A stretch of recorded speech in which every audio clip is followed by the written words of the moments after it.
And it's time in Spotlight Ukraine to talk about debunking of Russian myths. And as usual, we do it with our friends and partners from Stop Fake. They are working 24/7 to do this and to tell all the world truth about what is really happening in Ukraine. And now I am joined by Alexander Zamkovoy, fact-checker at Stop Fake. Alexander, hello and welcome. Hi, thanks for having me. Okay, let's start immediately from our, actually not our, but Russian first fake.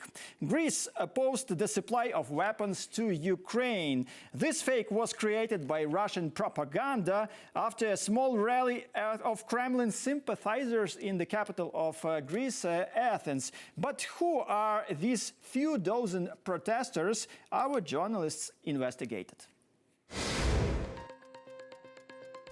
Russian media spread information that mass rallies were allegedly held in Greece against the supply of weapons to Ukraine by allied states. The Tsargrad media outlet writes, on the eve of Victory Day, residents of Athens, including our compatriots, held a rally called the Immortal Regiment.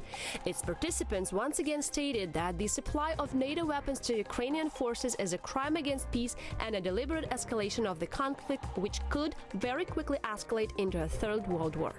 On May the 7th, a pro-Russian rally was indeed held in Athens, but it was by no means a massive one. According to RIA Novosti, it was attended by up to 200 people, although, judging by the photos, it was barely a few dozen.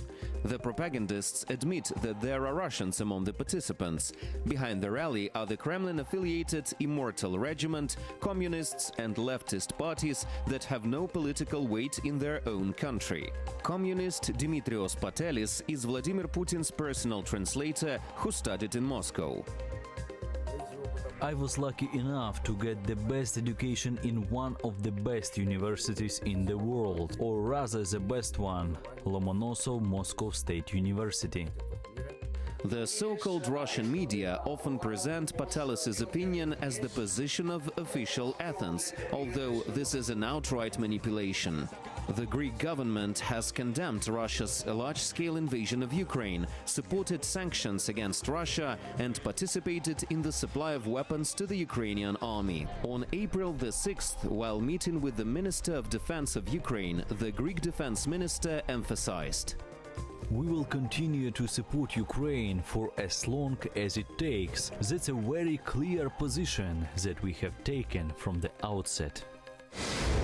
So, Alexander, did I understand correctly that the main purpose of this Russian fake is to create so-called illusion that there is a serious disagreement inside the European Union and even sometimes schisms over the issue of assistance to Ukraine?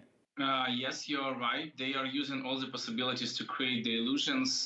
They often ask the pro-Russian organizations and some European organizations, far-right or far-left organizations, to join these rallies. But luckily, this time in Greece, there were only 20 people, as the journalists say, and most of them, they were just Russians, even not the citizens of the European Union. So this tells us that actually Russia doesn't have enough resources even to launch a pro-Russian rally in Athens, in Greece. But also they use these as these events are used in their media to show that actually there are different opinions in Europe regarding the Russia's war in Ukraine. So Europe is struggling also, and if we wait a little bit or if we push it harder, maybe the opinion about stopping supporting Ukraine will be on top, which is of course not, because the majority of Europeans and the majority of European governments, they strongly support Ukraine. But for Russian people, this is just like, the leap of faith, or at least a piece of hope that actually some Europeans, they think differently, and maybe they will have the influence in their government.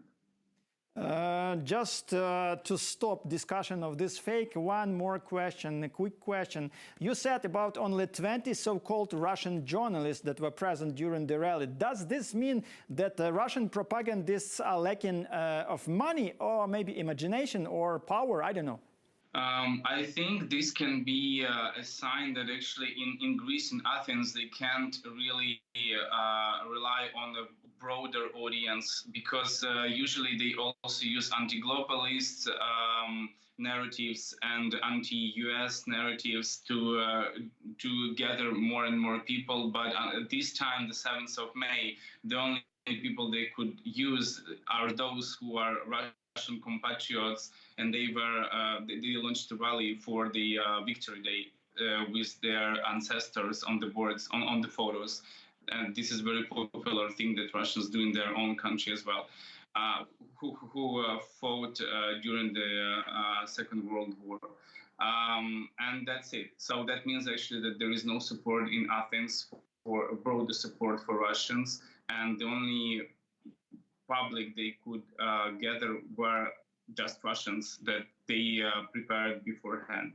Luckily, they do not have support in Greece, but unfortunately, they still have support in some other European countries. But maybe with time passing, something will change. Thanks for watching our YouTube channel. Latest news, trends, and analytics on Spotlight Ukraine. Like, share, and subscribe.